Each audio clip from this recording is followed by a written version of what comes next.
It was a horror story. Sifiso Mkhwanazi jailed for his sex worker killing spree. Last week, the presiding judge having described him as dangerous, Mkhwanazi hid the bodies of the sex workers at several locations at his father's workshop. And the gruesome discovery was made after a bad smell.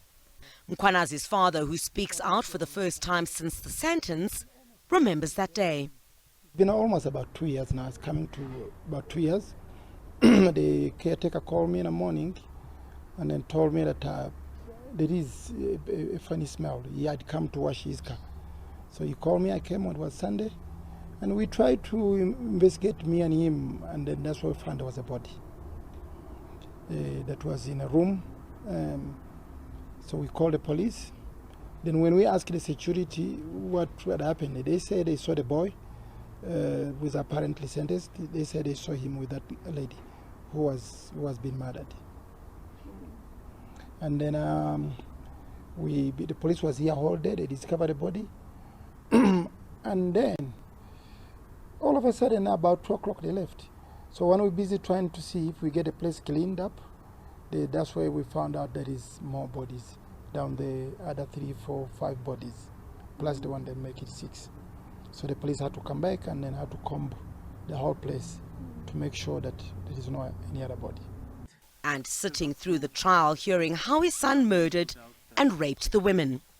Like any other person who would have his son, trying to train him up, to upbring him like a right person, and then he ends up in such a disastrous mess, it would be very, very devastating. So nobody would like it up. But what can you do, Every human's got his destiny. If it happens that way, you've got to accept it. Is your son, is your son. There's nothing you can do about it. Mkhwanazi's father says there are no regrets testifying against his son, as he did commit those gruesome crimes. I had to go and testify. I was put among the people who would go and testify.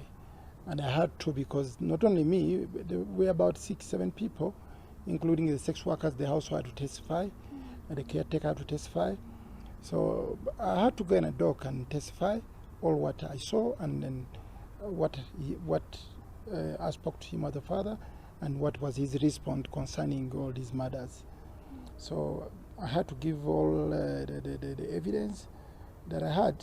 It was a pity, but because it was my son, but I had no choice, because at the end of the day, the truth is the truth. While the evidence had been overwhelming against Mkhwanazi, his father, who helped put him behind bars, says he simply did the right thing. Chriselda Lewis, SABC News in Johannesburg.